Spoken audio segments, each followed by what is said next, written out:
Bonjour à tous, je vous souhaite la bienvenue pour ces 24 vidéos de merde avant Noël. Aujourd'hui on parle d'un truc que j'avais déjà évoqué, esquissé dans ma vidéo sur l'improvisation. Il s'agit du hasard, et notamment dans le processus de composition musicale. Je vais parler de l'importance de ce paramètre-là. Alors vous avez le hasard qui peut d'abord être structurel, qui peut être dans le morceau, lui être une composante de morceau lui-même. Alors, il y a un hasard un peu biaisé qui va être quand le choix est laissé à l'interprète. C'est vous avez ce cas de partition où vous avez des choses, le compositeur va laisser le choix à l'interprète de décider à quel moment il va faire telle ou telle partie de ce morceau-là, même de la musique pour plusieurs musiciens. Excusez-moi, j'ai un truc sur la dent. Désagréable. Pardon.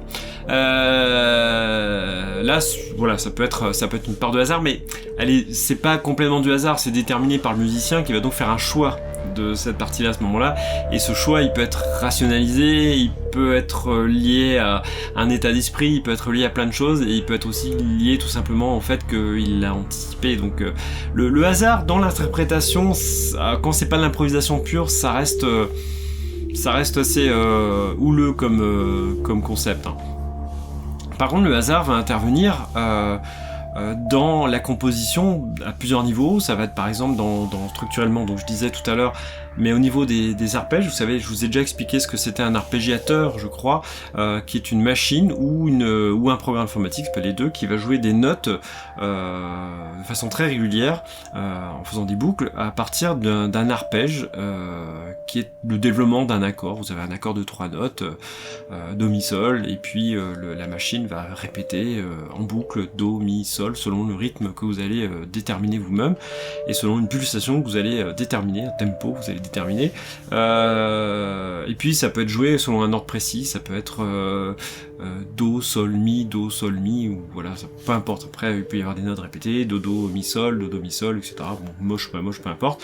Et puis ça c'est un arpégiateur. Mais vous pouvez, donc vous avez le choix entre déterminer de manière régulière ces notes-là et précises, avec des répétitions, mais vous pouvez aussi dire au logiciel ou à la machine en l'occurrence, non pas de faire les choses de manière régulière, mais en intégrant une part de hasard et d'aléatoire, voilà. Et plus que de hasard, en fait, j'ai parlé de hasard, je ferai attention dans le titre de la vidéo à ne pas me tromper, mais je vais parler plutôt d'aléatoire que de hasard.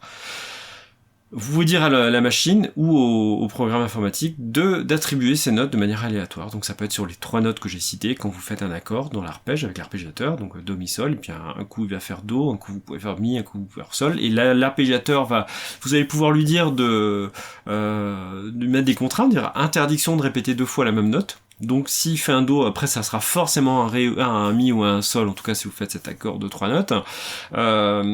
Mais ça peut être, vous pouvez lui dire, non, au contraire, tu peux répéter autant de notes que tu veux. Parfois le hasard peut être contraint, c'est-à-dire que vous jouez n'importe quel accord, même un accord complètement hors de la gamme que vous avez déterminé au départ. Mais vous pouvez dire à la machine, toi tu as le droit d'aller jouer des notes hors de la gamme, ou tu ne vas pas jouer des notes hors de la gamme, vous allez forcer les notes. Donc même si vous faites si vous jouez derrière, vous êtes en Do majeur et vous jouez votre accord de Do, Mi, Sol, et que derrière vous faites un Do dièse, Ré dièse, Fa dièse, et vous pouvez très bien ou Sol dièse plutôt, vous pouvez très bien lui forcer, lui dire non, si je fais des dièses, toi tu vas quand même aller faire les notes principales. Vous allez ça c'est vraiment un point de vue sur l'aléatoire à partir des arpèges, mais ça c'est encore une vision très simple, c'est très basique finalement. Après on peut élaborer des choses beaucoup plus complexes. Le hasard l'aléatoire, pardon, faut vraiment pas que je m'égare. Je saurais pas vous dire exactement pourquoi, mais je pense que c'est important de faire la distinction. L'aléatoire peut se trouver aussi au niveau de la vélocité. Vous pouvez très bien dire à la machine, la puissance de chaque note, l'intensité de chaque note va varier, mais de manière aléatoire. Vous pouvez faire pareil avec certains paramètres du son, comme la coupure du filtre, la quantité de fréquence aiguë que vous allez avoir dans votre timbre ou non. Il peut y avoir plein de paramètres comme ça. Et je sais qu'il y a un piano virtuel qui s'appelle Noir de Native Instruments, dont déjà parlé il me semble, qui a comme ça dans la résonance du son des paramètres d'aléatoire qui vient d'intervenir. Vous avez une forme de grain, en fait, vous avez une résonance du son qui a été travaillée, qui est électronique, mais qui a été travaillée et amplifiée, et qui intègre une part d'aléatoire justement dans le développement du son une fois que la note a été jouée, donc c'est super intéressant. Et puis vous avez une dernière phase d'aléatoire qui peut-être plus justement, peut-être que là on est plus dans le hasard que dans l'aléatoire. C'est quand vous allez composer, vous allez faire 2 parties musicales distinctes, mais vous n'allez pas forcément les penser dans une cohérence immédiate, mais vous allez faire rencontrer ces 2 parties musicales, et que c'est le hasard de la rencontre qui va créer des choses que vous allez mettre en évidence ou pas. L'exemple le plus classique, ça va être d'aller chercher ce que fait par exemple Steve Reich, qui va mettre en parallèle des mélodies identiques, on n'est pas obligé de faire comme ça, mais ça peut être le cas, des mélodies identiques, mais dont l'une va être légèrement plus rapide que l'autre, donc qui vont se jouer au départ en même temps, mais il y a un décalage qui va se créer au fur et à mesure, et des choses vont apparaître, des éléments musicaux, des mélodies qui n'étaient pas pensées au départ, et là il y a une part de hasard, parce qu'il y a la mélodie des mélodies, des choses, des rythmes qui apparaissent et qui n'étaient pas pensés au départ. Là c'est une autre forme d'aléatoire, de hasard pour le coup, et alors je ne sais même plus quoi utiliser comme terme.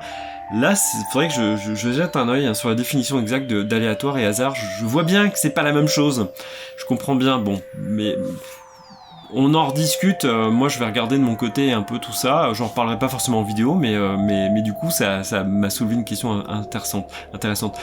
Je vous dis à demain!